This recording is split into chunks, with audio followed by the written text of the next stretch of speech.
Wow, that hurt. It made me stagger back, dropping the drinks. She hit me so hard I think she may have dislocated my jaw. My left hand went to the side of my face, trying to rub the hurt away. I really do think she may have dislocated my jaw. It hurts and clicks when I open and shut my mouth. I looked around the room, embarrassed. Everyone is looking at me. I looked back at my wife. There was fire in her eyes. She was pissed. I don't understand where this anger is coming from. 10 minutes before, we were laughing and mingling at my company's 30th anniversary party.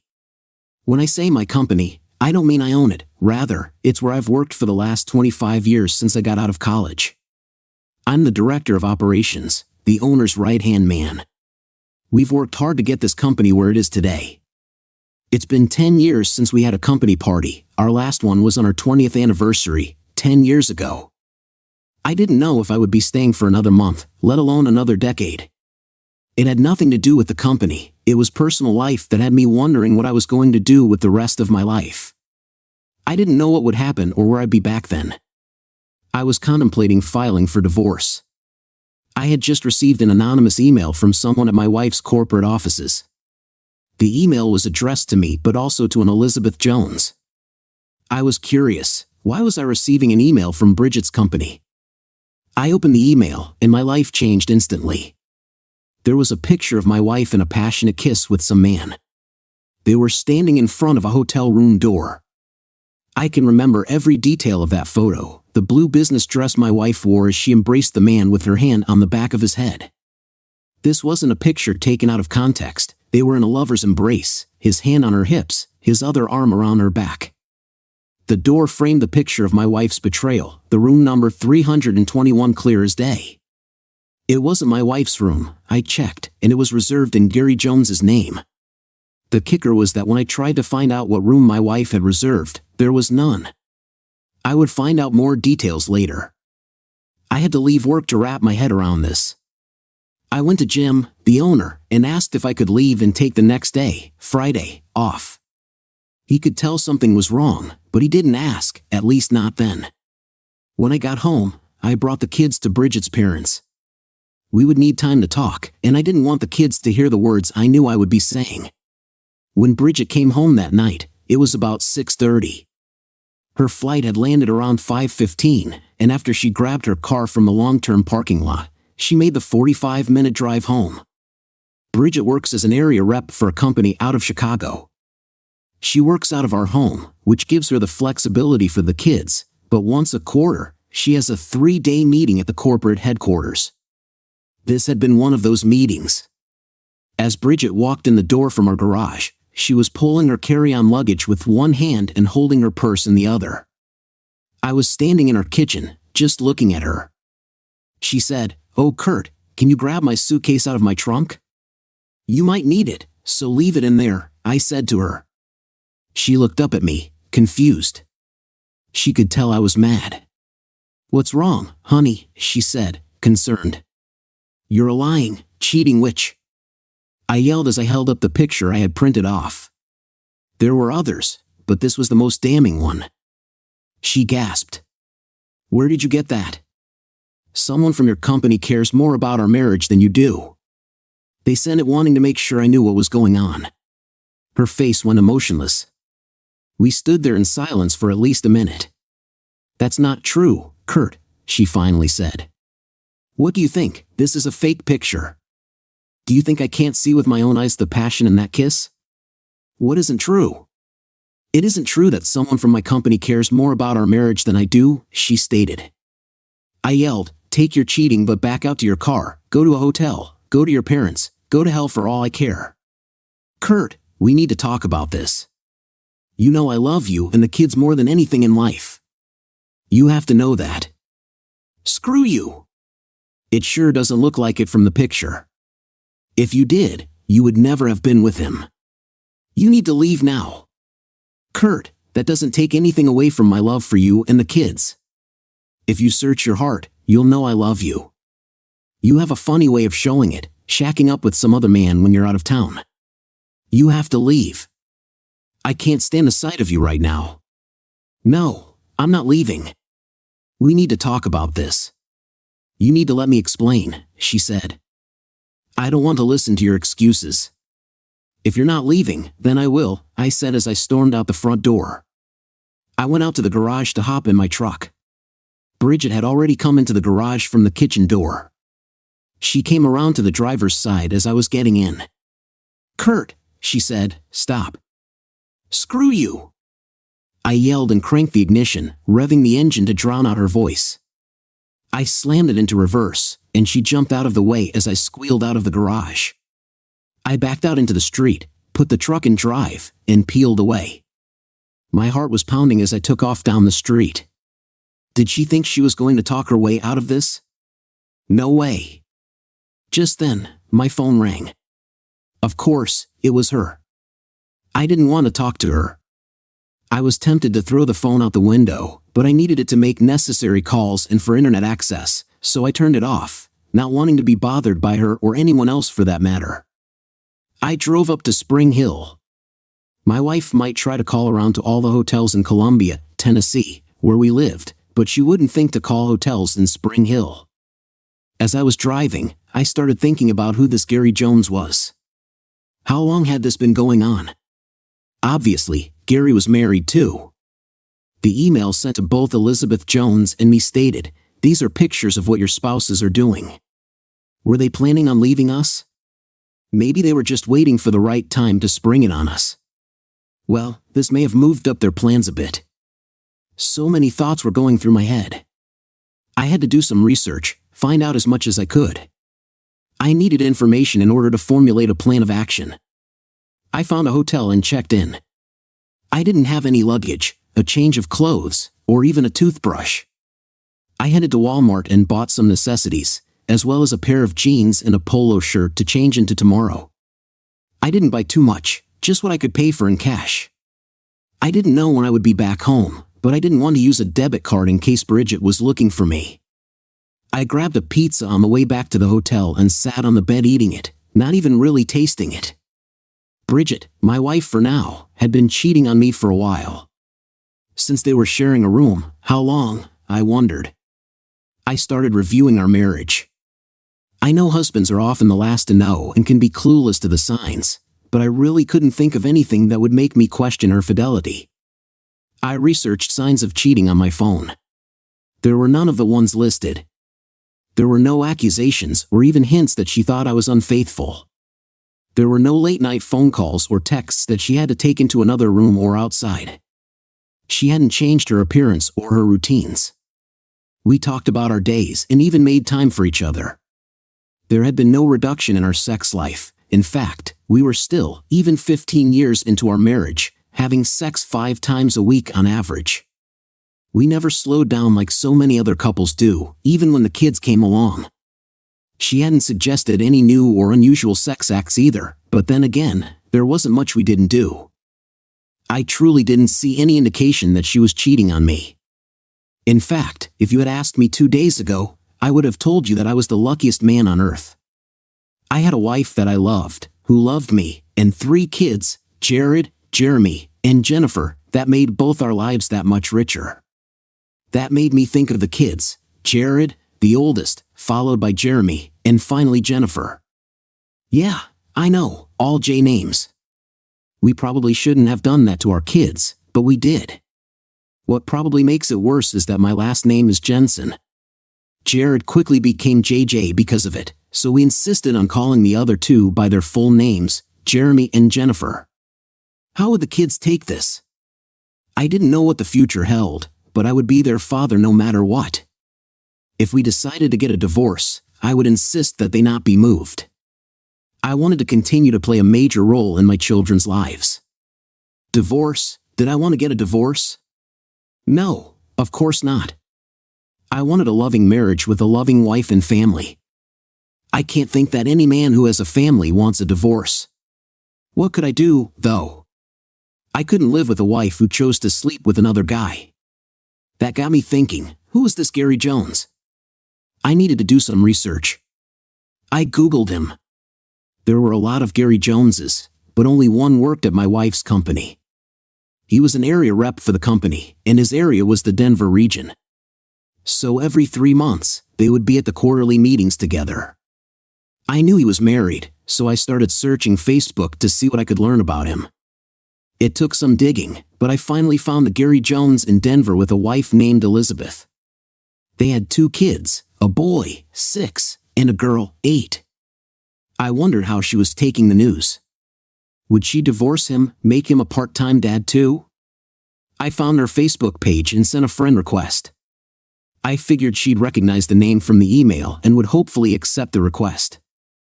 I wanted to talk to her, or rather, have a Facebook conversation. I needed to know more. I grabbed my 4th beer and leaned back against the headboard of the hotel bed. How had my life come to this? I asked myself. Was I the reason she cheated? I had tried to be an involved parent and a loving husband. I brought her flowers on occasion, even for no other reason than that I loved her. I always tried to put her needs first in bed and made sure she got off before I did. What had I done wrong?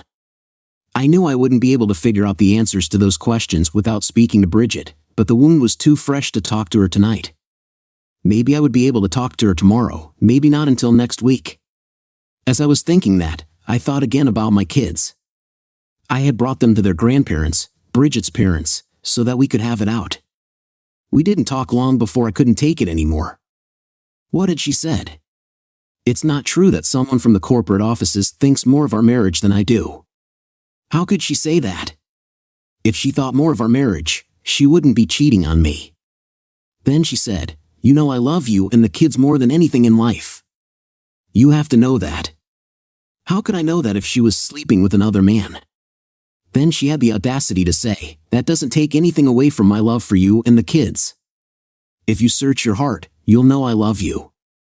That's just it. When I did search my heart, I did know that she loved me, and she loved all of us. But how could she do that? Doesn't she know that by doing what she had done, it does take something away from her love? It takes away the trust one had for her. How could I ever really trust her again? The kids were at her parents' house. What would she tell them? What would she tell her parents? Would she lie about why I had brought the kids over? Would she lie to the kids when they came back home? No, I knew she wouldn't lie. Bridget was as honest as the day is long. She would rather not say anything, or she would tell them that she would tell them later. No, she wouldn't lie. That's another thing that bothered me. How could someone who was so adamant about not lying be so dishonest in our relationship? If I was doing something that made her want to turn to another man, shouldn't she have told me? More questions to ask her when we had that confrontation. I'm not a big drinker, so the 4th beer was making me sleepy. I decided that I should get undressed and try to get some sleep. I knew it was going to be fitful, but the beer would help with that. I probably got about 4 hours of sleep, much of it as a result of the beer. I kept waking up, having dreams of my life as a divorced dad. When the light from outside was strong enough to hinder my ability to sleep, I got up, showered, and put on my new clothes. I turned my phone on and saw more messages from Bridget, both voicemails and texts. She was concerned and wondered where I was. I didn't want to deal with that yet. I decided to go to Cracker Barrel for breakfast instead. I sat by myself, looking at the other patrons in the dining room. Families younger than ours were enjoying themselves as their babies made a mess of themselves and the floor around them. Some people, like me, were sitting alone, surfing on their phones, while an older couple sat across from each other, talking with a look of love and familiarity in their eyes. That couple made me tear up. I had been so stoic up to this point, but seeing them made me think of my dreams. When Bridget and I married, my dream was to grow old together. I hastily finished my meal and left. I drove around the countryside, thinking more about my dreams, our dreams. When Bridget and I met in our senior year at the University of Tennessee, I knew it was love at first sight. She was so beautiful and put together with her auburn hair, jeans, and white blouse. I can remember every detail. We started dating and became exclusive soon after. We graduated, and a year later, we were married. I was all smiles as I stood in front of her church. My family, my parents, my brother, and his wife, had driven down from Franklin, Indiana, to attend. I also had a couple of friends from college standing up there with me, and my best man was my best friend from grade school. I can still remember our promises to each other, to love, honor, and cherish.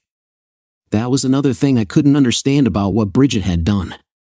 If there was one aspect of Bridget that I thought was a little strange, it was her thoughts on promises.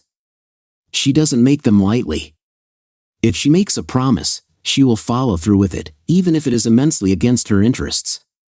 She feels that strongly, a promise is absolute. How could she promise herself to me, to love, honor, and cherish, and then have an affair? It made me question everything I knew about her. I continued to drive around. Tennessee is such a gorgeous state, from the mountains in the east to the Mississippi River in the west. There is so much nature all around you. It is a sharp contrast to the mostly flat farmlands of Indiana. I definitely consider this my home state now. Even though I was enjoying the scenery, my mind kept coming back to the problem at hand. When I looked at my phone as I stopped for gas, I saw more texts and voicemails. I knew by the tone of the messages that she was worried I had done something to myself. I needed to let her know that I was alive, but I also didn't want to give her any indication that I had read or listened to her messages. It was better for her to think that I had deleted them. I decided to call JJ. We had gotten him a phone for his 12th birthday. I dialed the number, and he answered on the third ring. "Hey, Dad, what's going on?" "Why do you ask?" I replied. "Mom called here twice last night and then again this morning," he told me. "So, you're still at your grandparents'?" "Yeah. Mom said we could stay overnight last night and kept us out of school today. I think she's coming to pick us up after lunch." "So, what's going on?" "Your mom and I had a disagreement, and I spent the night in a hotel. It's nothing you guys have to worry about, though. Don't tell your brother or sister. That will just worry them." "No problem, Dad. What do you want me to tell Mom when she comes to pick us up?" "Tell her I'll text her later." "Okay, Dad." "Yes, son? I hope you work everything out." "I'm sure we will, son," I told him, but in reality, I wasn't sure. I wasn't sure about anything. About an hour later, my phone rang. I figured she would call me as soon as she got to her parents and Jared let her know what I had said. In fact, I had been counting on it. I let it go to voicemail and listened to it. She sounded relieved but still worried, and also a little perturbed. Well, she was going to be downright pissed when she got home. I pulled into my driveway, parked in the garage, and went into the house. I immediately started to pack all my clothes and other belongings. When I say pack, I really mean throw my stuff into some garbage bags to get it out to my truck as quickly as possible. I grabbed my laptop and a picture of my 3 kids that we had taken last year. I set my wedding ring on the nightstand on her side of the bed. I wrote a note to my children telling them I loved them and set it on the kitchen table. It made me cry to write all my feelings for my kids in a letter. I would make it up to them sometime after. After I wiped my eyes, I walked out to my truck, pulled out of the garage, and hit the button for the garage door. I watched it go down. It felt like I was closing a door on my life. About a half hour later, I got a call. Yes, it was Bridget. I decided to answer it. "Yeah?" I said in an unemotional voice. "Kurt, what is this?" were her first words to me, not "I'm sorry" or "please forgive me."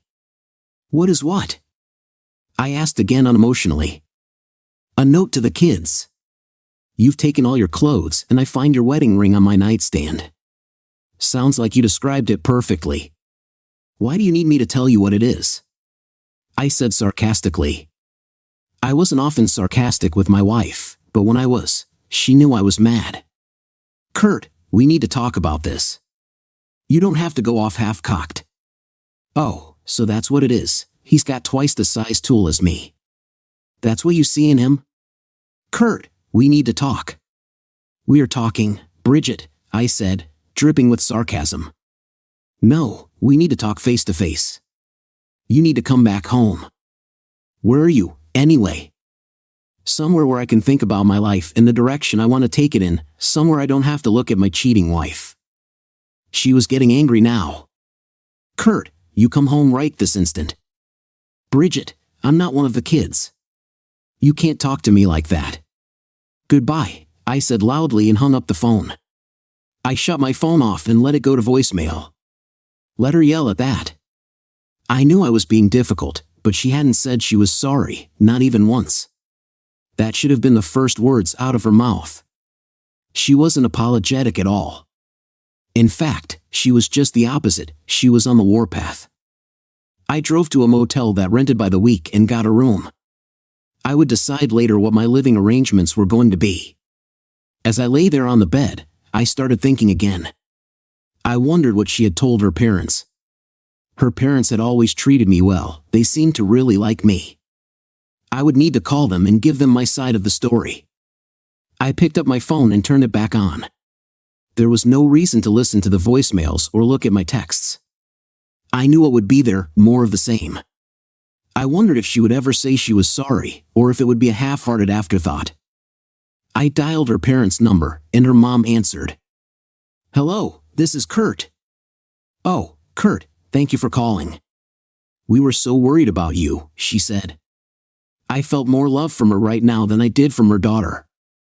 Thanks, I'm okay. So what did she tell you? I asked. She said you had a huge misunderstanding and stormed out before she could explain. She was sure that once you two talked, everything could be worked out. A misunderstanding? That's an understatement, I thought. So she didn't give you any details? I asked.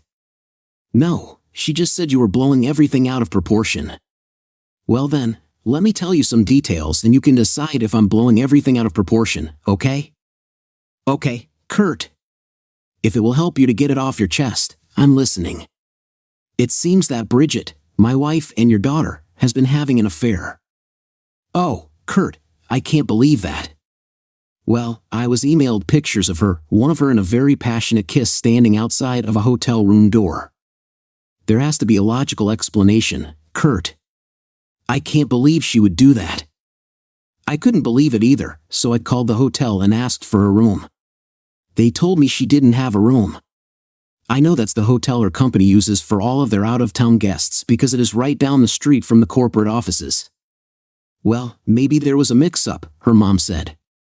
That doesn't explain why she was arm-in-arm kissing this Gary Jones. When I said his name, I heard her gasp. What do you know? I asked. Oh, Kurt, are you sure it was him? Well, the email I got was addressed to me and an Elizabeth Jones, and the room was registered to Gary Jones. The email said that they were having an affair. Oh, Kurt, I'm so sorry. Well, at least someone is, I said. So who is Gary Jones? How does she know him? He lives in Denver, Kurt. Gary was Bridget's first love. They were high school sweethearts. We thought for sure they would get married. Bridget went to UFT, and Gary went to the University of Colorado. He had received a scholarship and wanted to get out of Tennessee. They stayed together for the whole first school year, calling each other all the time, but during the summer, they decided that the long-distance romance was too hard. Bridget took it hard, but I think she grew to be a more independent woman because of it. So she's still in love with him and I was her second choice? I said. That is not right, Kurt. I know she loves you. When she met you and we would talk, you were all she would talk about. Even with the sometimes trying times in a marriage, she has always spoken very lovingly of you. I know she loves you and the kids. Please talk to her. Find out what's going on. I had to admit that talking to Bridget's mom not only gave me new insight but also made me feel better, if only because I had a chance to talk about it with someone. Thank you, Mom. I really appreciate talking with you. I don't know what will happen, but I hope that no matter what happens, we can continue to have a good relationship. Okay, Kurt. I have faith that you two will work it out. Don't give up on your marriage. I believe you would regret it if you did. Thanks, Mom. I'll give it a lot of thought. I hung up the phone. She really had me thinking, wondering if it was something I should fight for. Obviously, she still cared for this Gary Jones. The question in my mind was where I rated. He was her first love, Would they be looking to renew a serious relationship? Where would that put me and our kids? I needed to find out what her feelings were for this Gary Jones and for our marriage.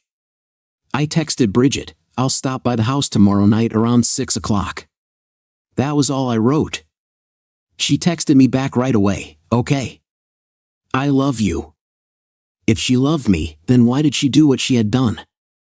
I hoped tomorrow would clear up some of the questions I had. Saturday night, I rang the doorbell at 6 o'clock sharp. JJ opened the door and looked at me puzzled. "Why did you ring the bell, Dad?" I didn't know what to say. I had done it to make a point to Bridget that I didn't feel a part of the family anymore. As I stood there looking at my son, I knew that was a mistake. I would always be a part of the family, divorced or not. Then JJ said, "Dad, I don't know what happened, but no matter what, you are my dad." My child was too wise for his age. I think he probably had some idea, even at 12 years old. Just then, Bridget came around the corner from the kitchen. "Kurt, honey, take off your coat. Dinner is almost ready." She had made dinner and was acting like nothing was wrong, just another day with no big problems that we had to deal with. It comforted me but kind of pissed me off too. During dinner, I paid attention to my kids. They seemed happy that I was home but didn't seem upset about my being gone. I guess it had only been 2 days. It felt longer to me. Throughout dinner, JJ was watching me.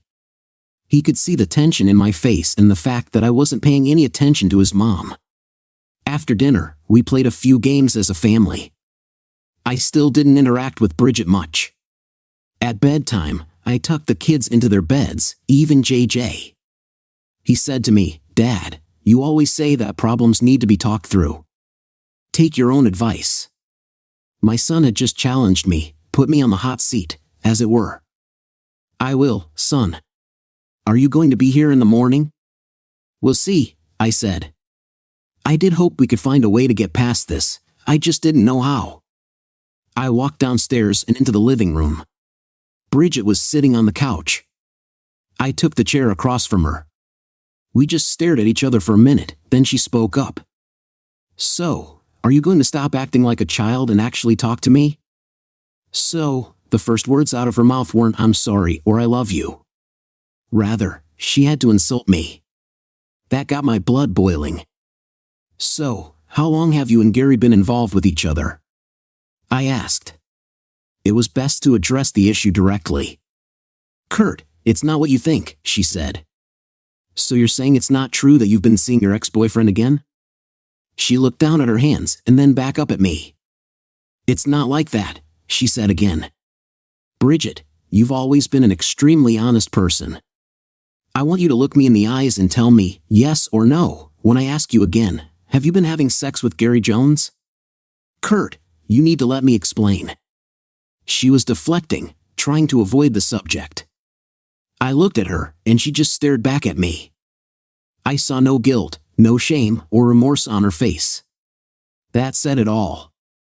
I stood up, and she looked up at me. I turned and walked toward the front door. "So you're going to run away again? Why can't you stay and we can discuss this rationally? Because right now I just want to smack that look right off your face.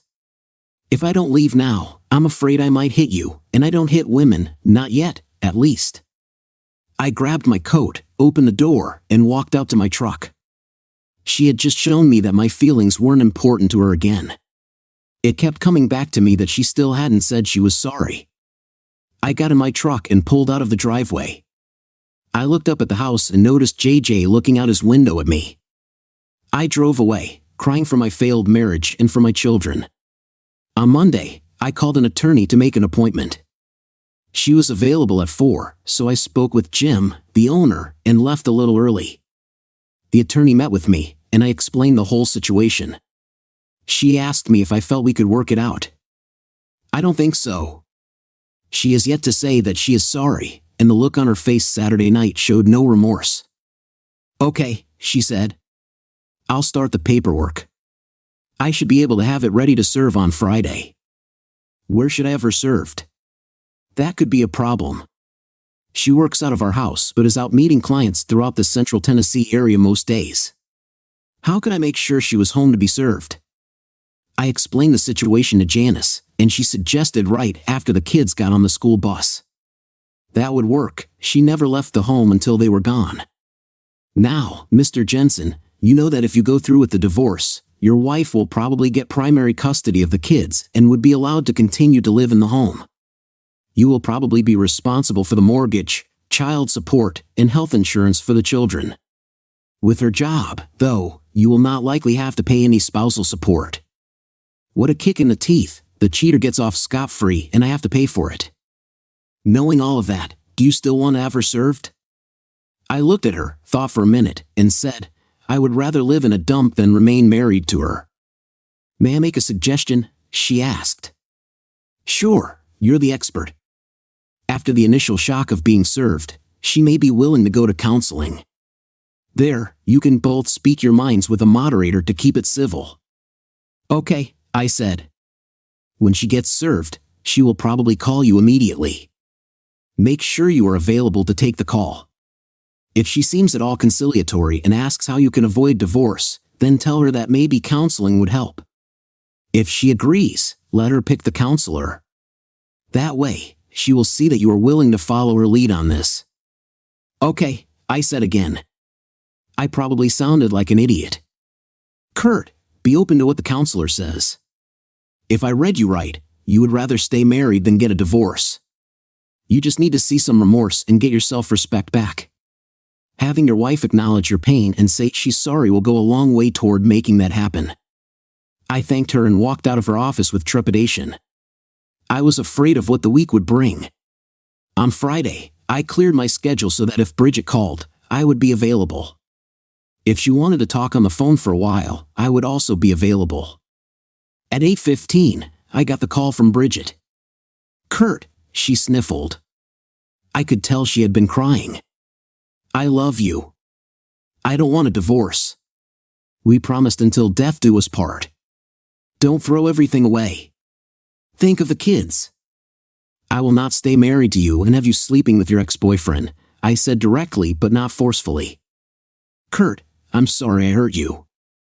Wow, she had actually said she was sorry, but it was for hurting me, not for what she had done.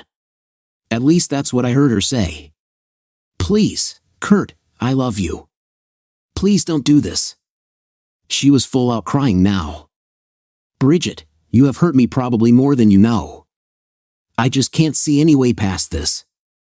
Oh, Kurt, please. Can't we talk about this?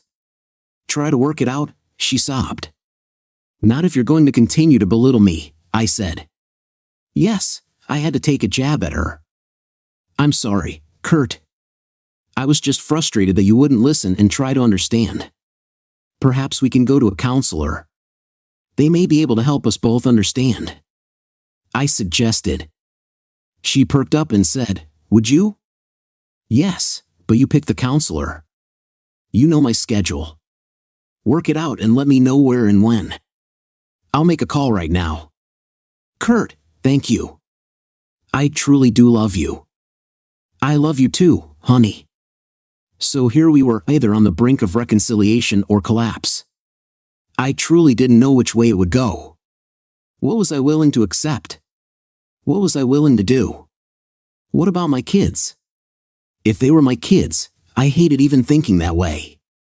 But when someone betrays your trust, you start to question everything. I couldn't understand it.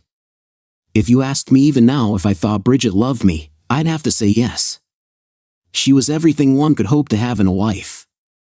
She expressed her love for me in so many ways. If she didn't love me, then she was the best damn actress in the world, and I was the biggest oblivious idiot. That is one of the reasons her betrayal hurt me so badly. I couldn't believe it. Then I thought about the kids. What kind of effect would this have on them? I knew that kids of divorce have problems, but so do kids of parents who stay married. I would have to do my best, if it came to that, to show them love and let them know that none of this is because of them.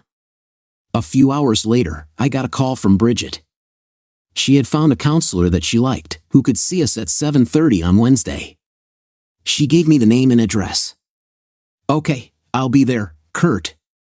Now that we have this appointment, won't you come back home so we can do some preliminary talks? We need to talk about it. I need to explain. I think it is best that we wait until at least Wednesday before I come back home.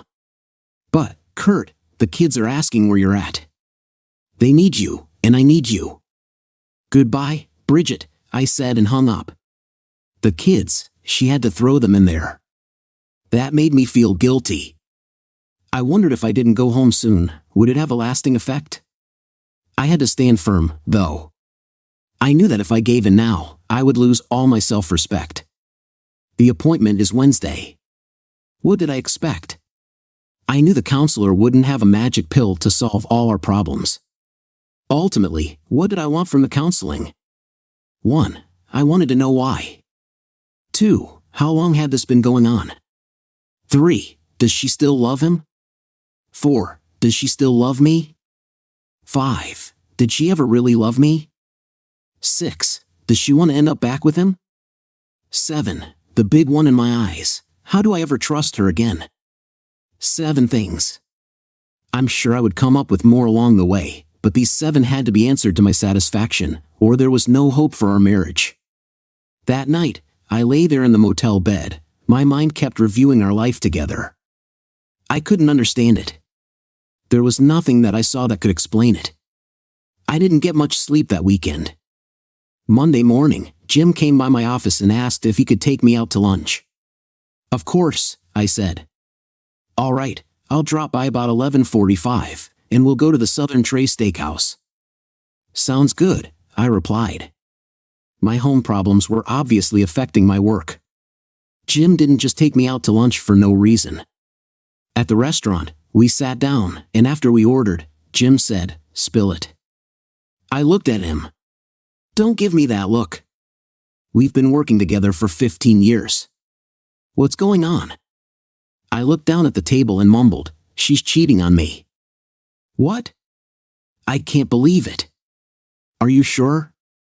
I have photographic evidence. Not graphic, but it is obvious that there is more than just kissing going on.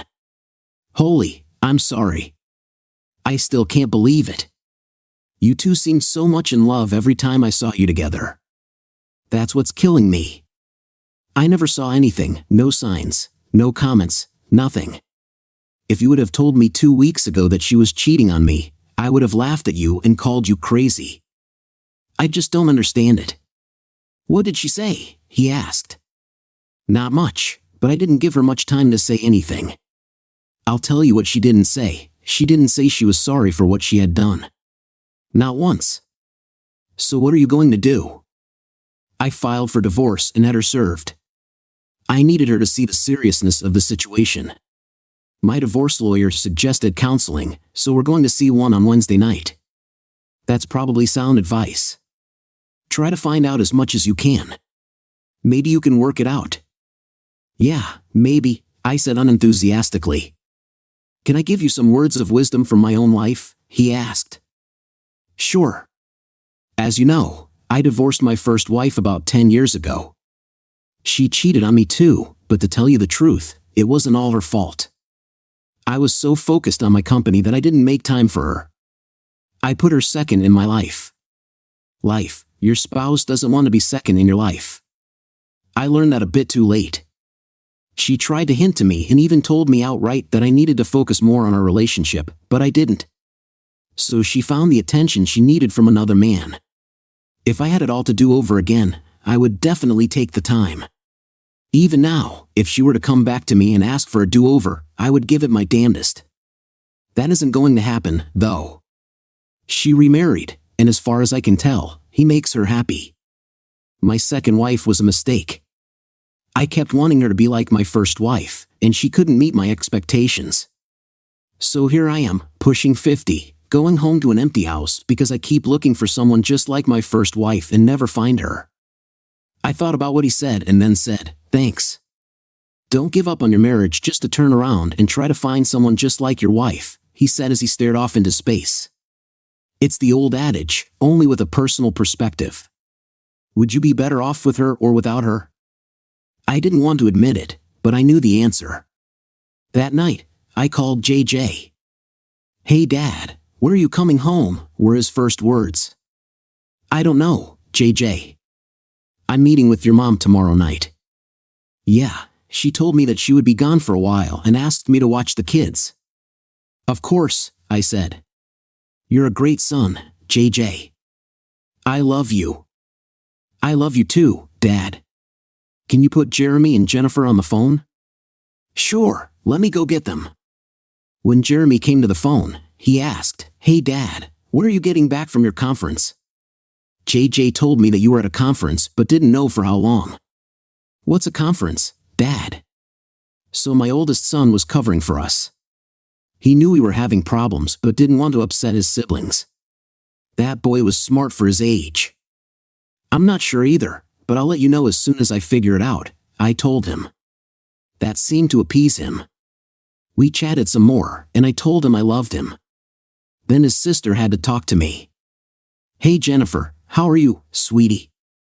I asked. "Oh, I'm fine," she said. Then she started telling me all about her day at school. Oh, the innocence of a little child, oblivious to the troubles around her. It was refreshing. I could have listened to her all night long. Then I heard her mom come into the room and ask her who she was talking to. "Daddy," was her response. "Okay, but tonight is bath night, so you'll have to tell Daddy bye and come with me." "Okay, bye Daddy. I love you." "I love you too, sweetheart." JJ came back on the phone. "Dad, we all miss you. I hope you'll come home soon." "Thanks, son. I love and miss all of you too. I'll be back soon, don't worry." I knew, or rather hoped, I would be. We just had to figure out a solution to this problem and then set some ground rules. As I hung up, I got a text. It was Bridget. "You could have called me. I would have let you talk to them." All I said in return was, "Okay." Wednesday night, I walked into the counselor's office at about 7:15. It was pleasantly decorated. I hoped that this meeting would be productive. I had to admit to myself that I really wanted to go back home. I waited in the lobby, having a seat on the love seat. A couple of minutes later, Bridget walked in. She smiled at me. I loved that smile. It had always made my day when she did that. She took a seat in the chair. I wasn't sure if she was trying not to make me uncomfortable by not sitting next to me on the love seat or if she felt the distance between us. A few minutes later, the counselor came out of her office. I'm sure she noted how we had chosen to sit. Her name was Dr. Mary Swift. She was about our age, maybe a little older. She was pleasant.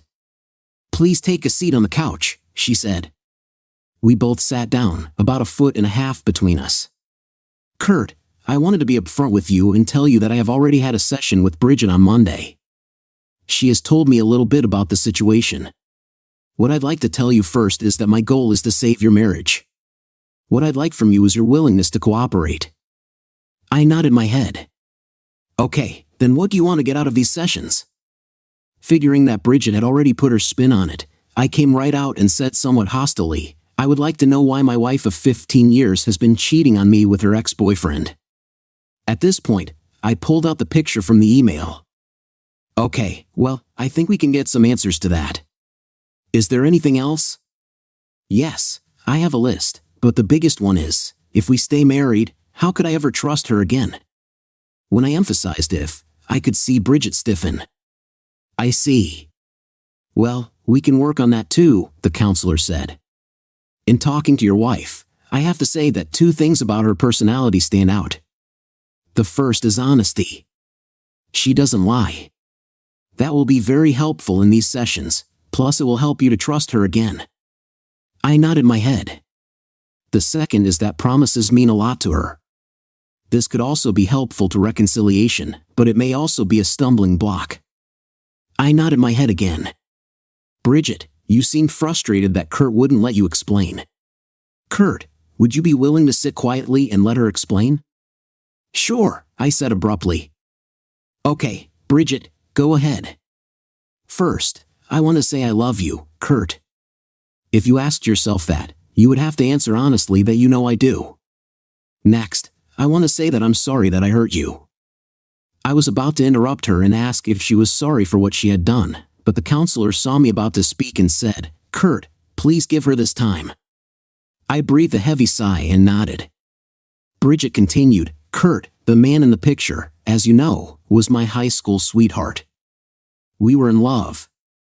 We tried to make a long-distance relationship work during college, but by the end of the first year, we both knew that it wouldn't last, so we broke it off before we went back to college for our sophomore year. I think we were both heartbroken." The doctor cut in and asked, "That was close to 20 years ago. What happened to lead us to this point?" Bridget continued, "Gary couldn't make it to our 15-year high school reunion, but he got a class registry showing my married name. He looked me up on Facebook, and we reconnected." Facebook? I've seen more marriages destroyed because of that accursed website. People can't see the real person, only the persona they want to display or the memories they have from their past. The romantic reunions rarely last, though, leaving the debris of heartache in their wake. The counselor said, "I'm sorry, I don't mean to get up on my soapbox. Please continue." Bridget said, "Well, 3 years ago, the company I worked for was planning an expansion into the West. Gary had been unhappy at his previous job, so I told him about the area positions that would be opening up. He applied and has been working there ever since. So he's in Denver and you're here. How did this come about?" I asked, pointing to the picture I had pulled out. Bridget's shoulders slumped. "Once every quarter, all the area reps have to go to a 3-day meeting at the corporate headquarters in Chicago. That is where we started meeting and reconnecting." The doctor had been watching me as Bridget talked. She noticed my physical response when Bridget mentioned they reconnected. I was crestfallen. "I'd like to give Kurt a chance to ask you one question at this time." "Go ahead, Kurt." "So this has been going on for 3 years?" I asked. "Kurt, you know I won't lie to you. Believe me when I say no. We both remained professional for the first year while we were reconnecting as friends. Then, 2 years ago, we started holding hands when we went out to dinner, and then there were kisses. Finally, we spent the night together." I slumped on the couch. Bridget had noticed my change in posture and said, "But Kurt, I love you. You are my husband. We will be together forever." "So how could you do that?"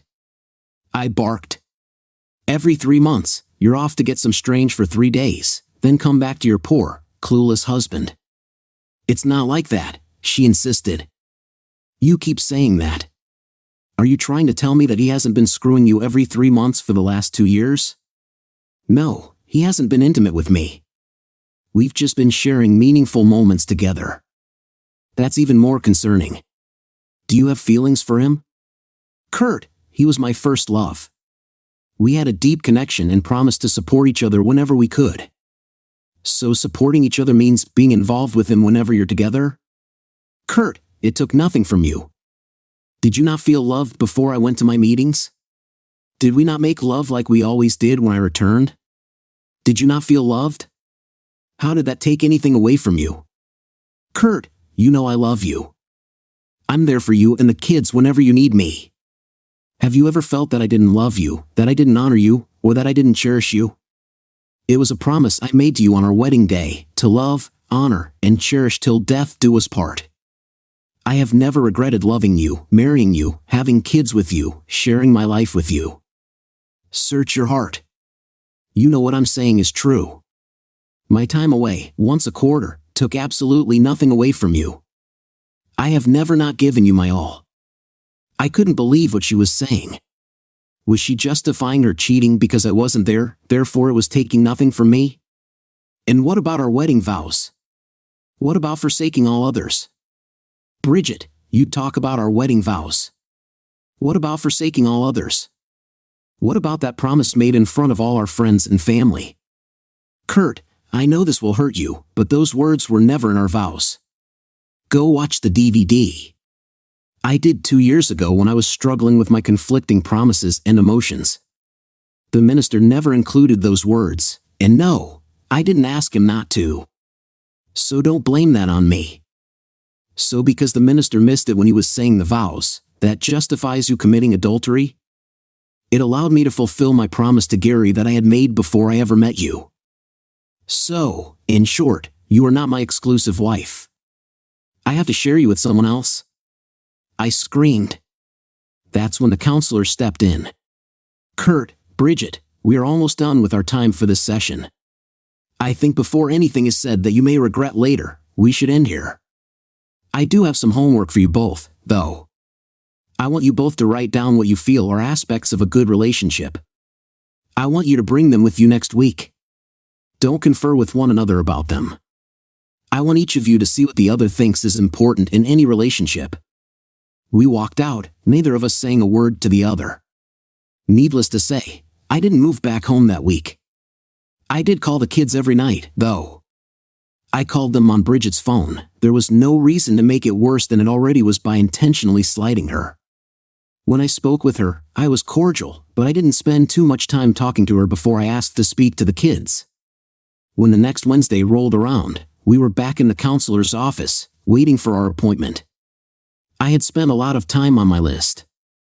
I tried to be concise, so I put it in bullet point format so it all fit on one page. Bridget had a notebook with at least 10 pages filled up. This might be a long meeting. When Mary, the counselor, came out to get us, we stood, and I let her go in first. As we sat down, this time at opposite ends of the couch, Mary said, "All right, so this week I don't want to discuss the past at all. I want to discuss our thoughts. I trust each of you brought your thoughts on what makes a good relationship." We both nodded our heads. "Well, Kurt seems to have the shorter list, so let's get his done first," Bridget said in a tone I had rarely heard her use. Mary counseled her, "Bridget, Kurt's list, if I'm reading him correctly, is probably a list of single words that he may have to expound on. Just because your list is probably written out in sentence form does not make his list any less important." "Wow," she schooled her. Bridget was taken aback a bit but nodded to Mary anyway. "Kurt, why don't you get us started? And if you allow, I'd like to be able to ask questions so we can understand what it is you're trying to convey." "Sure," I said, unfolding my sheet of paper. I started down the list. "Love," I said. "I don't mean to stop you already, Kurt, but last week Bridget asked a question that I think relates to this. Can I ask it again now?" "Sure." She asked, "Have you ever felt that I didn't love you, honor you, or cherish you? Could you answer that now?" I hesitated. Well, up until 3 weeks ago, I would have said never. I knew beyond a shadow of a doubt that she loved me. Now I have my doubts. Bridget was going to say something, but Mary cut her off by saying, "Okay, thank you for being honest. Hopefully, with this counseling, we'll be able to alleviate those doubts. Next is respect." "What do you mean by that?" "Not cutting each other down, especially in front of other people or the kids. Understanding that I work hard to provide for our family," I said, looking over at Bridget. "As does she," I added. "Okay, I can see where that could be important. If a person didn't respect their mate, there would probably be bruised egos or damaged psyches. Do you think she respects you?" "Yes, she has always shown respect, except for the other day when she talked to me like I was one of the kids, demanding that I come home this instant." I looked at Bridget. She was a little red in the face. I wasn't sure if it was from embarrassment or anger. "So throughout the over 15 years you've been together, she has almost always shown you respect?" "Yes, she has. In fact, that is one of the things I am most proud of. I've seen other wives cut their husbands down in public. It pissed me off and made me feel sorry for them." Bridget smiled when I said I was proud of her. "Okay, go on." "Commitment," I said. Mary nodded but didn't say anything. "Patience," I continued. "What do you mean by that?" Mary asked.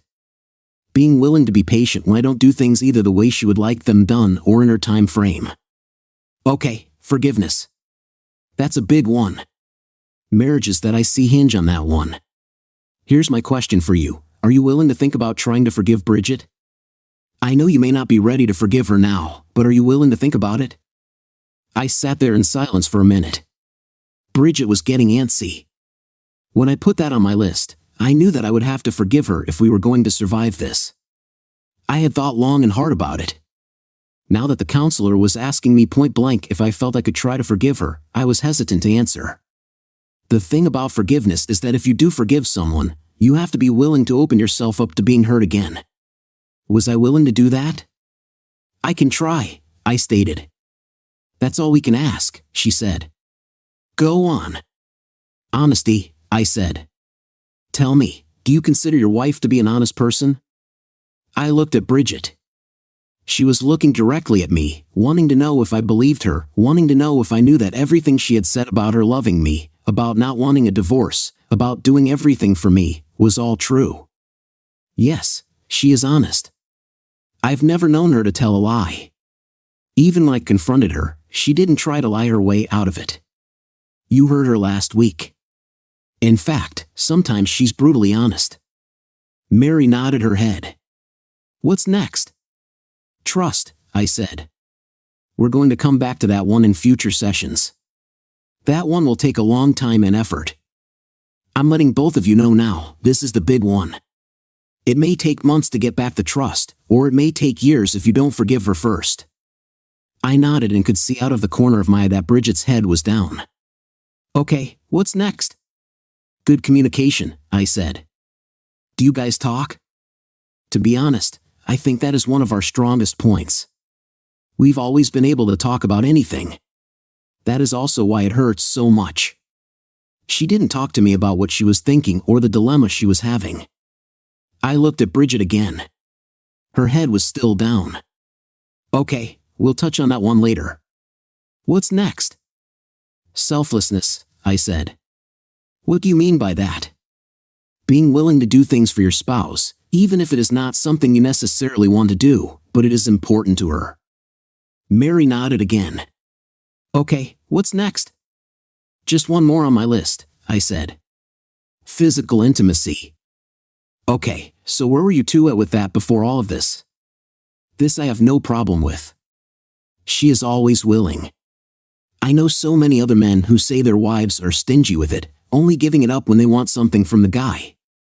It's been over 15 years and it still feels like the honeymoon has never ended. Again, I looked at Bridget. She was red from embarrassment, but her smile couldn't be any bigger. God, I love that smile. Mary looked at us and then said, Kurt, Bridget, our hour is almost up, but we are making such good progress tonight. Would you be able to stay for another session?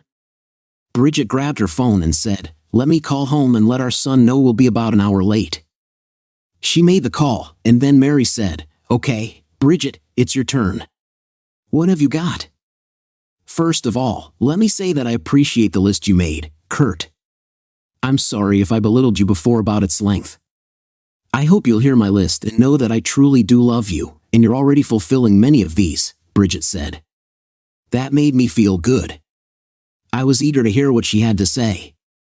First thing is something that you already do a great job at, saying and showing me that you love me.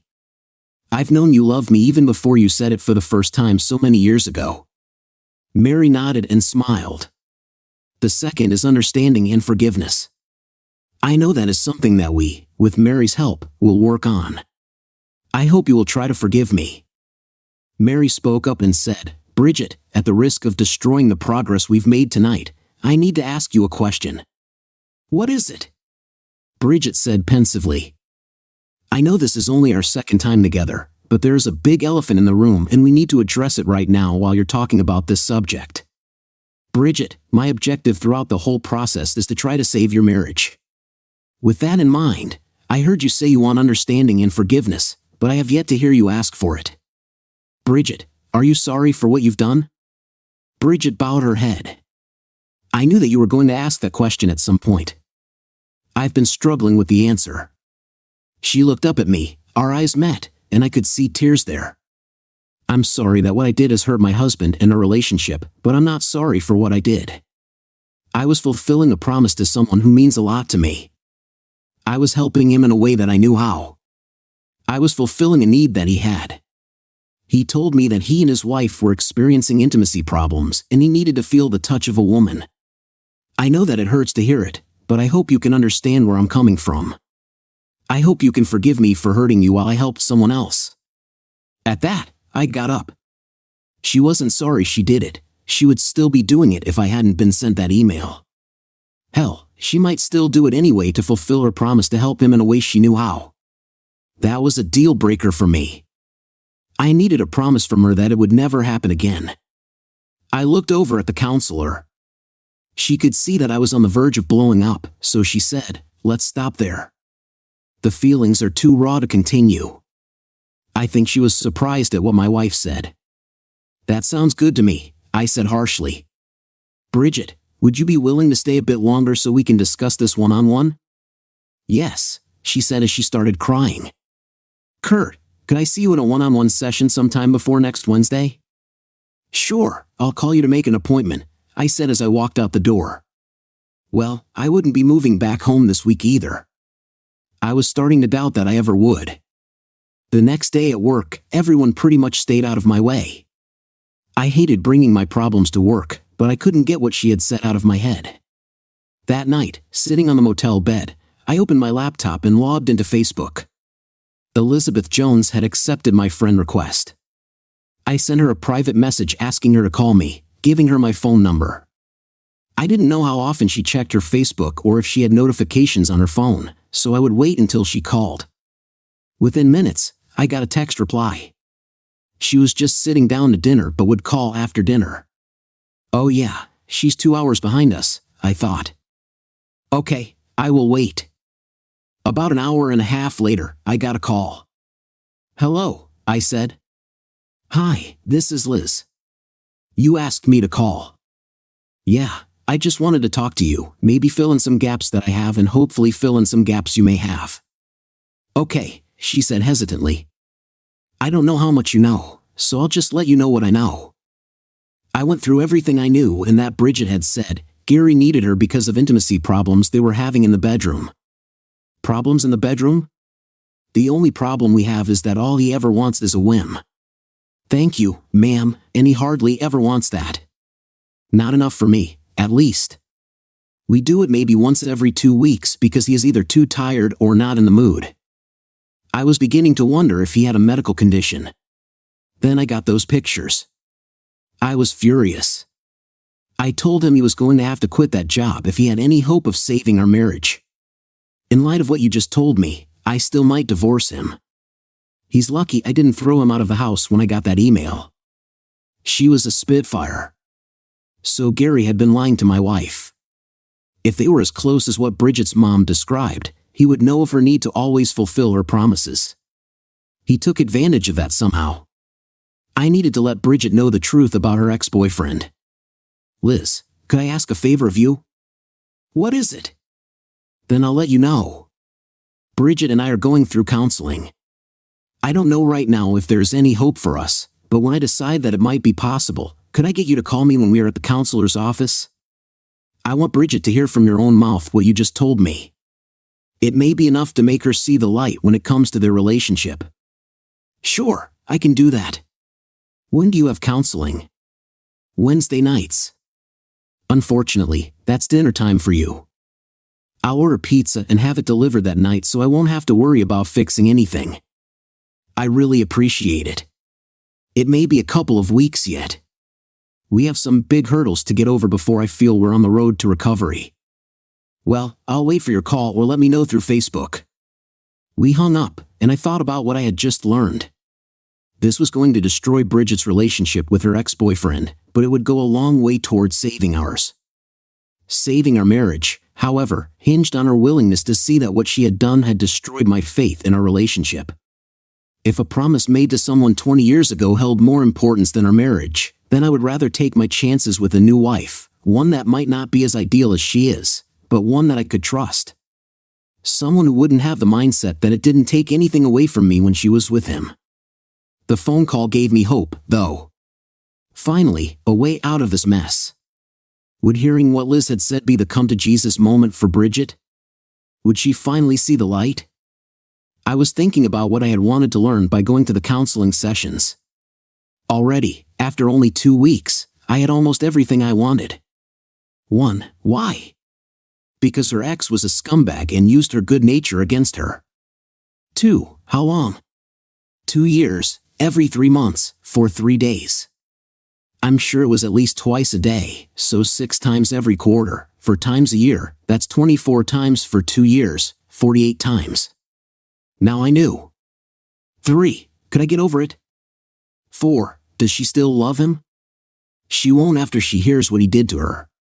She despises people who lie for personal gain. 5. Does she still love me? Yes, I know she does, and that also answers number 5. 6. Does she want to end up with him?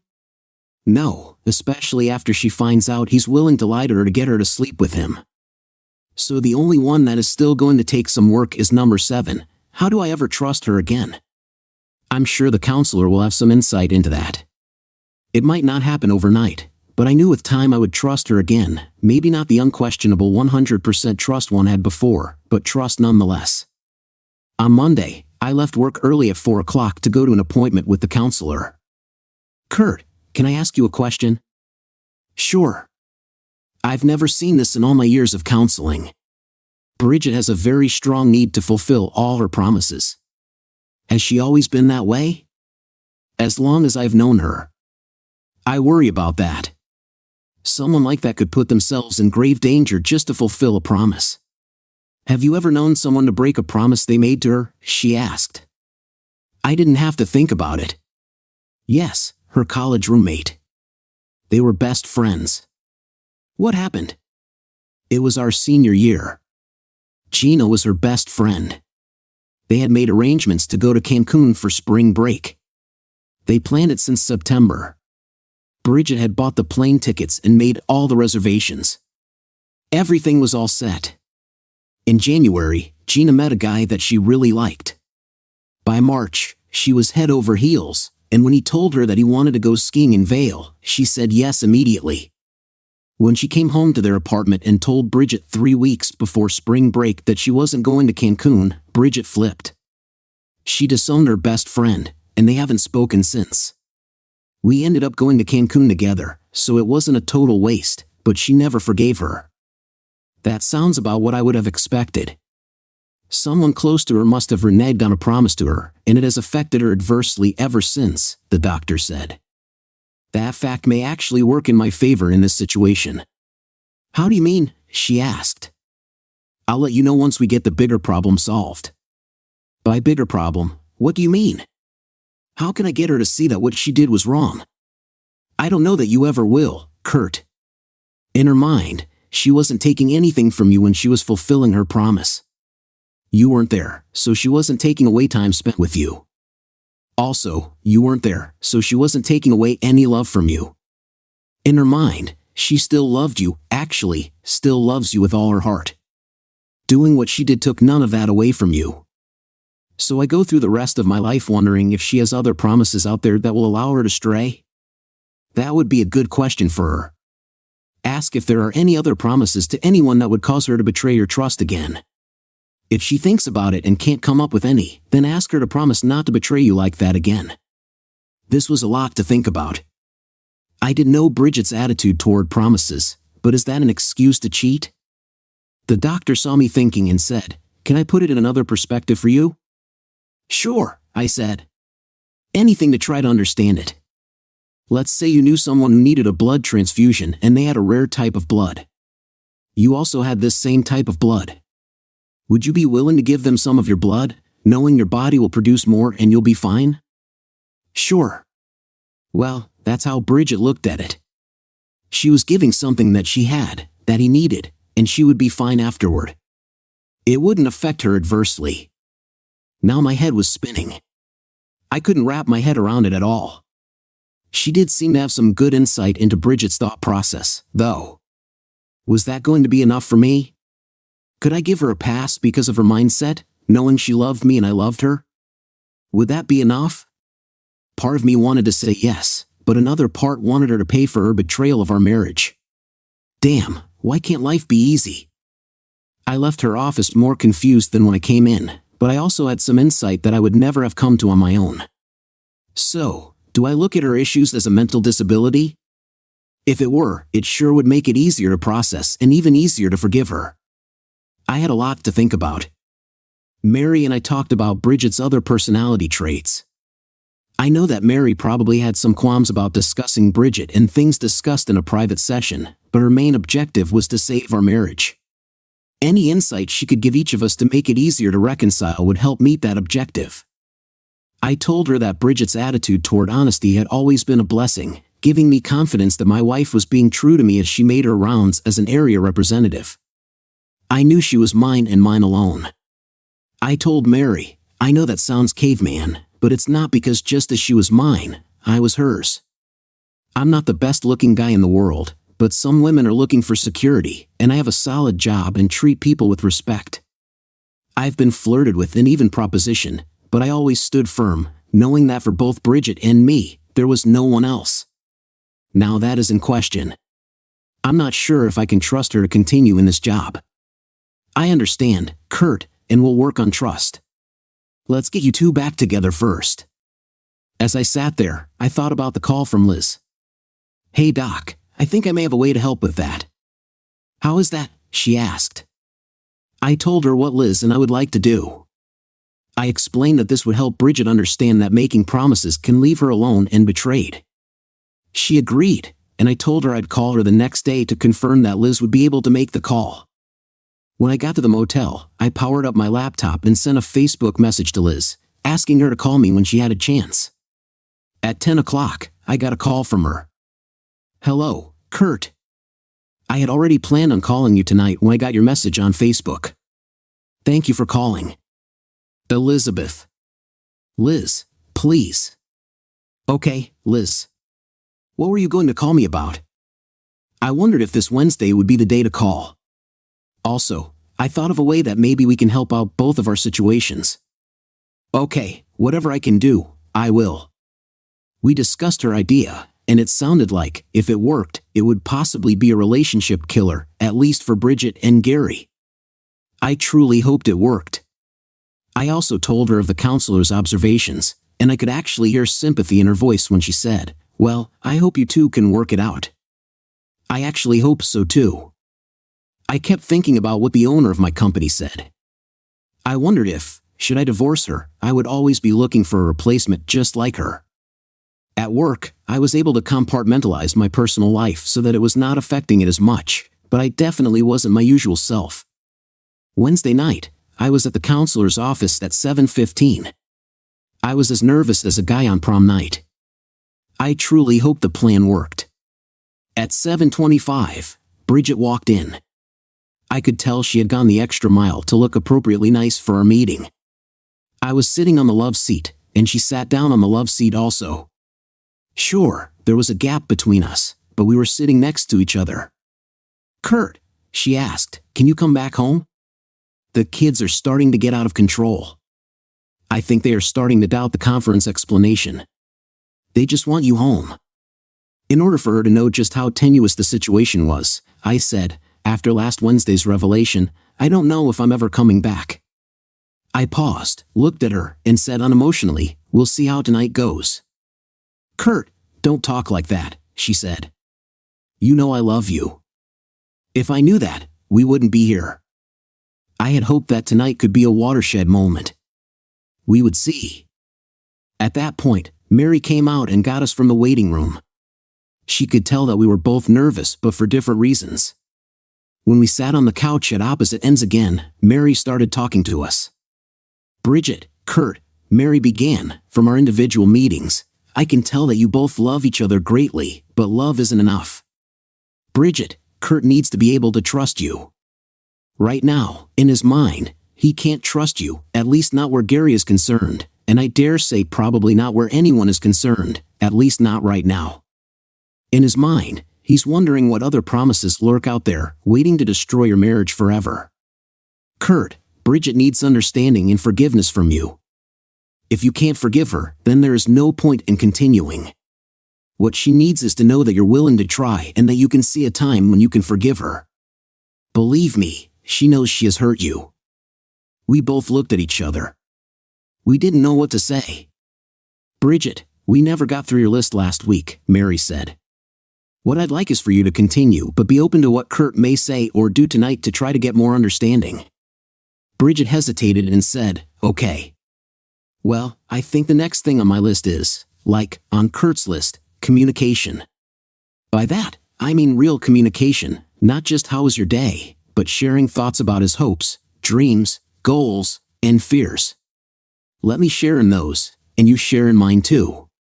We communicate well, but I feel like we need more, especially now. That way, we can better understand each other." Right then, my phone rang. Bridget looked at me with a perturbed expression on her face.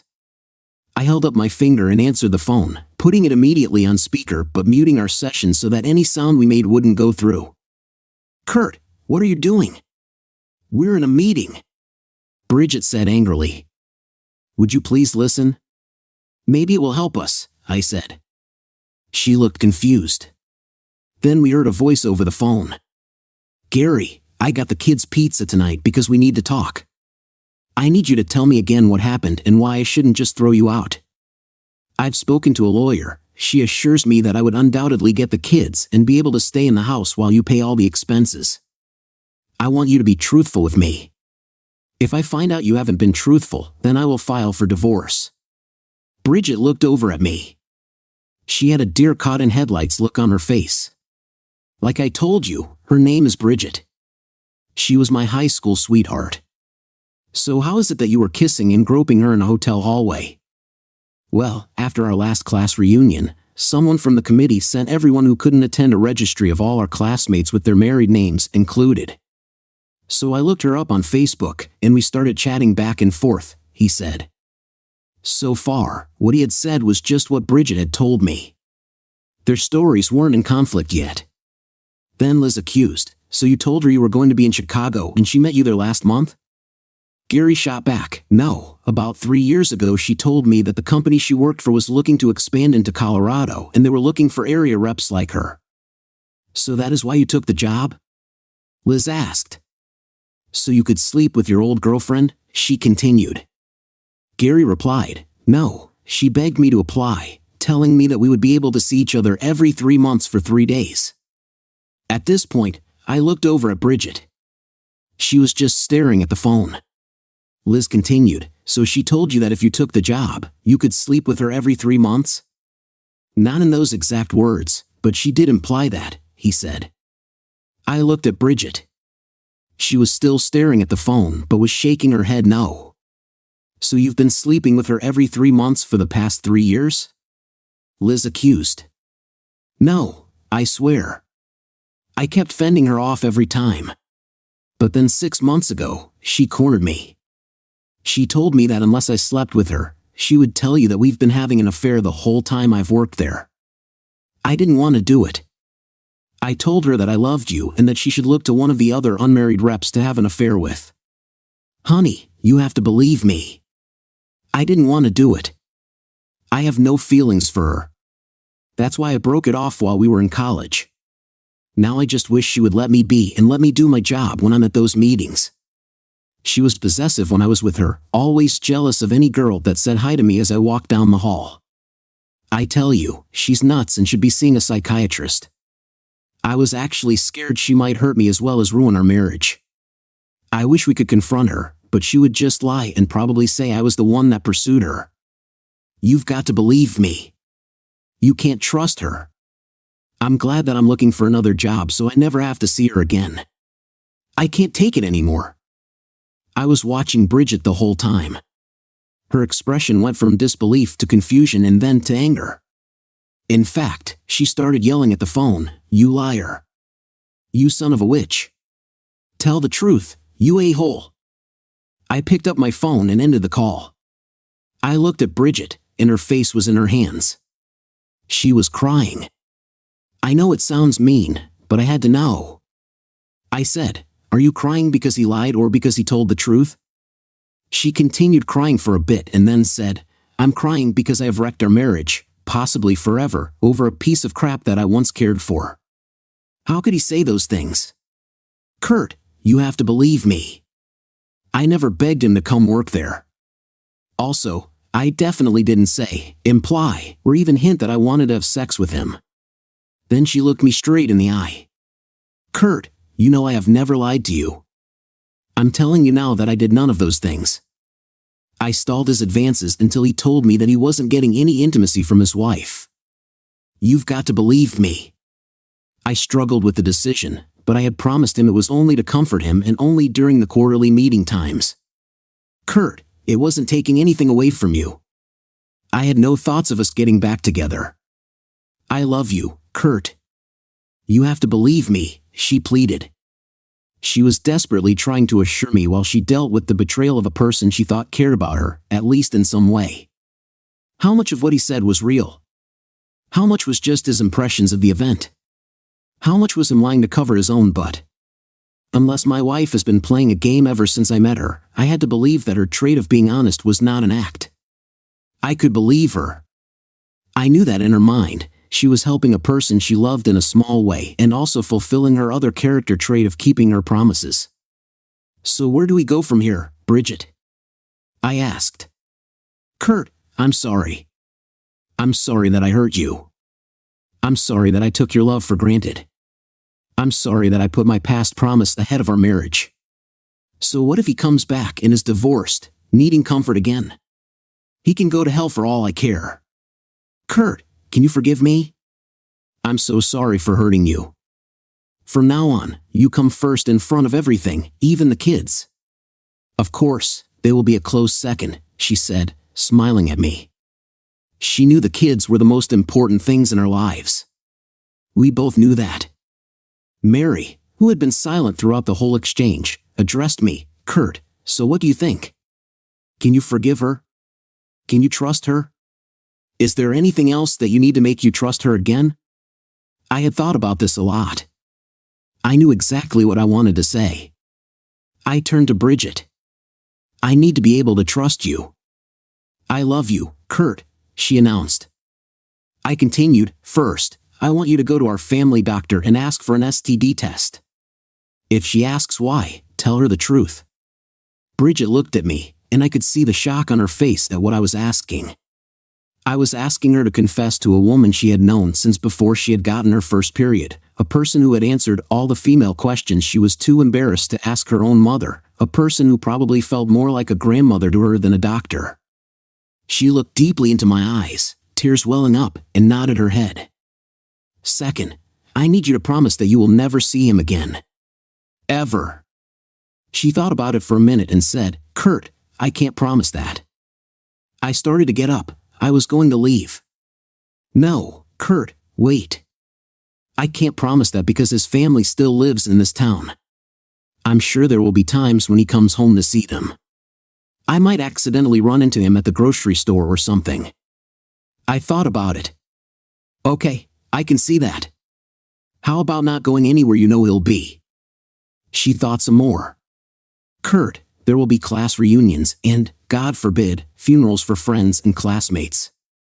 I don't think that is possible. How about if I don't go anywhere I think he might be, without you? No funerals, no reunions. I thought about it. It was just like Bridget to think things through before she promised even more. Okay, I accept that, I said to her. One more thing. In order for me to trust you, I want you to quit your job. Mary said, Can I interject? I looked at her, unsure of what she was thinking, but I nodded. Do you have a dog? She asked. I looked at her, confused as to why she was asking such a strange question. Ah, yes. Is it an indoor or an outdoor dog? She's mainly an indoor dog, but of course, we let her out occasionally. So you just let her out to roam? No, into our backyard. Is the backyard fenced? Yes. What does this have to do with anything? Humor me. Why is your backyard fenced? So she doesn't run away, I said. So you don't trust her to stay around. So, in actuality, you trust the fence to keep her at home. I nodded. Demanding her to quit her job is saying you don't trust her not to run away, Mary said. I sighed. Yeah, I guess it was. Yes. As of now, I trust her as much as I trust my dog. But if she has to keep her job, then I'm going with her to Chicago for her meetings. So now you want to put a leash on her, just like your dog? Mary asked. I slumped. I knew I had to decide whether to take the chance. What kind of relationship would we have if I had to keep my eyes on her 24/7 or track her whereabouts with her phone or hire a PI to follow her? As of now, she has not done anything that gives me confidence that she will not cheat on me again, I said with a calm voice. Kurt, I love you. Ever since I met you, I knew I would love you forever. Please, let's get past this. Don't give up on us, she pleaded, tears in her eyes. Damn it, I hated her for what she had done to us, but I knew I loved her too. My boss's words started running through my mind. Don't give up on your marriage just to turn around and try to find someone just like her. So I didn't give up. That night, I went back to the motel to grab my stuff, not to stay. I went back home for good. We continued to see the counselor. She worked with Bridget on boundaries and on making good choices, even if those involved promises made. She also worked with both of us to strengthen our relationship. I halted the divorce. I had decided to give it a try. Over the next few weeks, we talked more than we had in years. In the counseling sessions, I learned about the other things on Bridget's relationship list. There were many similar ones to mine, but two I hadn't thought of were showing affection both verbally and physically, but not just in the bedroom, and quality time, date nights, of course, but also being present when we were together in a room, creating a physical and emotional bond. That night, when I came back from the motel, Bridget was waiting for me in a romantic outfit. I was eager, having been without intimacy for weeks. However, when I reached for the box of condoms, she reacted strongly. I told her, it's either these or we wait until you get the test results back. It's your choice. Fortunately, she agreed. A week later, the results were negative, and we enjoyed a long, passionate night together. We soon returned to our regular routine, and with our efforts and counseling sessions, our marriage grew stronger. Bridget eventually left her job, but not immediately. At the next quarterly meeting, Gary was absent. He had indeed left. Liz, despite knowing about his deceit, decided to give him another chance but kept him on a tight schedule. With Gary gone, some of the other area representatives and office staff began showing interest in Liz, assuming she was available due to her past with Gary. When Liz told me about this, I suggested she speak to human resources. However, she was concerned that the complaint might bring up the affair, so she decided against it. Shortly after, she left for a new job as a sales rep with a local company. Going forward, we continued to work on our relationship. There were times when I would get melancholic thinking about what had occurred. When she noticed these times, Bridget would say something to the effect of, "Kurt, you always had my love. It didn't take anything away from you." As time went by, the melancholic times became fewer and farther apart. Our life had returned to normal. I loved her and the kids, and I knew she loved me too. It would be great to end the story right there. However, about 8 or 9 years after the event that almost destroyed my marriage, things started to change. Bridget and I were in our late 40s now, and as often happens over time, our lovemaking frequency had dwindled. A lot of that was due to the onset of menopause. Bridget just didn't have the drive she had for so long in our marriage. At first, I was worried that maybe, just maybe, she was cheating on me again. You know what they say, once a cheater, always a cheater. I started investigating, checking her phone for unknown calls or texts, watching her times leaving and coming home from work, and observing if her wardrobe was getting sexier. I even went as far as to put a locator app on her phone. There was nothing. I found nothing. So one day, I asked her, "Bridget, is everything okay?" "What do you mean?" she asked. "Between us." "Yes, Kurt, I love you now just like I've always loved you." "Why?"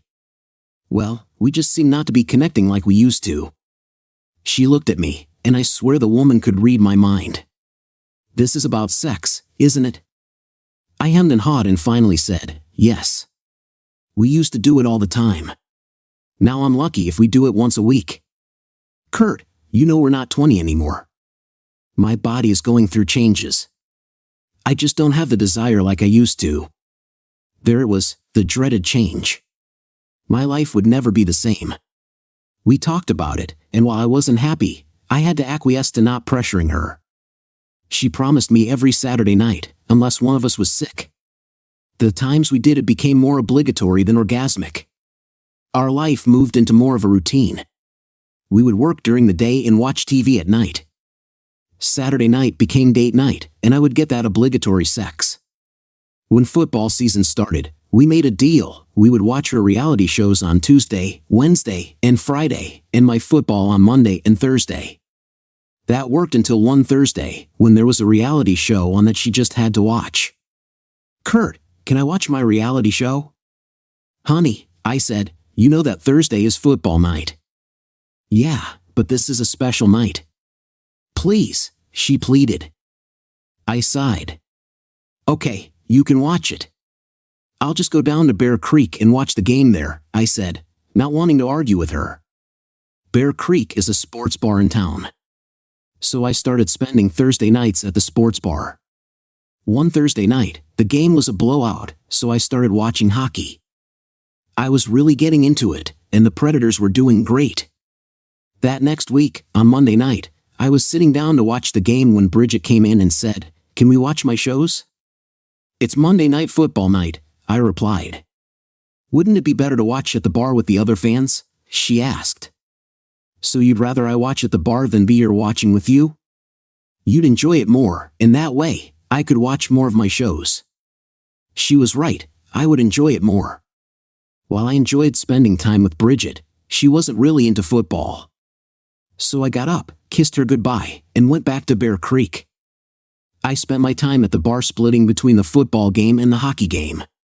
When Thursday came, I didn't even bother sitting down to watch the game. "Around 8 o'clock, I said, "I'm going to go down to Bear Creek and grab a beer and watch the games." She said, "Okay, have a good time." I think she was happy that I wasn't going to be around pestering her to watch football. One Monday, as I was watching the game, I heard a familiar voice say, "Hey, Kurt, it's nice to see someone I know hanging out here. Can I watch the game with you?" "Sure, have a seat," I replied. It was Terry from work. We talked as we watched the games. That night, when I went home, Bridget asked me how watching the game went. "Good."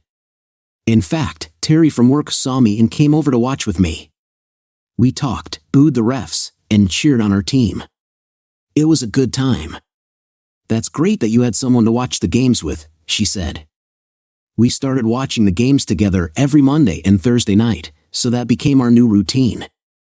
I would come home, eat dinner, watch TV, and on Mondays and Thursdays around 8 o'clock, I'd say, "I'm going to grab a beer and watch the games." In June, our company had its 30th anniversary party. We hadn't had a party since our 20th, so there were a lot of new faces. We all had name tags on. It wasn't a fancy affair, but we had hors d'oeuvres and wine, as well as dancing. I was now the director of operations, so I was mingling with all the employees and their families. That's when this story came in. I was grabbing a glass of wine and a drink for Bridget when I turned around and saw my wife talking to Terry. I made a beeline to where they were standing. As I was approaching, I heard my wife, looking at Terry's name tag, say, "Teresa, how do you pronounce your last name?" "Most people call me Terry, and it's Abier, like I'm going to grab a beer," Terry replied. Bridget turned and saw me. That's when she hauled off and slapped me hard. Months later, sitting in Mary's office, I was going through it again for the 8th time. Terry and I started watching the games together at Bear Creek every Monday and Thursday. After a few weeks, Terry suggested, "Why are we sitting here paying high prices for beer? Why don't you grab a 6-pack, and we'll watch the game at my place?" Terry's daughter had left for college that August. The reason she was going to Bear Creek was that she was lonely sitting in her house all by herself. She had lost her husband 5 years ago in a car accident and had spent all her non-working time raising her daughter through her teen years. One of the things she missed about her husband was spending time with him watching sports. They both enjoyed it. She felt that watching the games at the bar with other people would help alleviate her loneliness. Then she saw me, someone she knew, and we started watching the games together. So she was out at a bar looking for companionship. Bridget stated, "No, she just wanted someone to talk to and watch the games with." We started watching the games at her house. We didn't start having sex right away. About a month after we began watching the games at her place, she came out of the bathroom and said, "Kurt, can I ask a favor?" At the time, I thought maybe her toilet was plugged or her sink was clogged and needed fixing. So I said, "Sure." "Is your toilet plugged?" "No," she said, "this is a bigger favor." She had just needed a new transmission in her car, so I thought maybe she needed some cash to make ends meet. I said, "Sure, if it's something I can do, I will." Then she told me about her loneliness and that she had foregone any relationships while her daughter needed her through the teen years. What she wanted was to feel human touch again, no strings attached, no commitment, no expectations, just human touch. "Bridget, you know I love you. It took nothing away from you. I was just helping her. It was something that I could do to help her. Search your heart. You know I love you. I've always loved you since I first laid eyes on you. You know I love you and the kids more than anything in life. You have to know that I'm sorry I've hurt you. I have never not given you my all, other than those few months when we had those problems. Have you ever felt that I didn't love you after all the problems we went through? You chose to turn around and cheat on me. How could you?" Bridget asked, "It took nothing from you?" I repeated, "You cheated on me for 6 months." She accused, "It was 2 times a week for 6 months. Figure that out.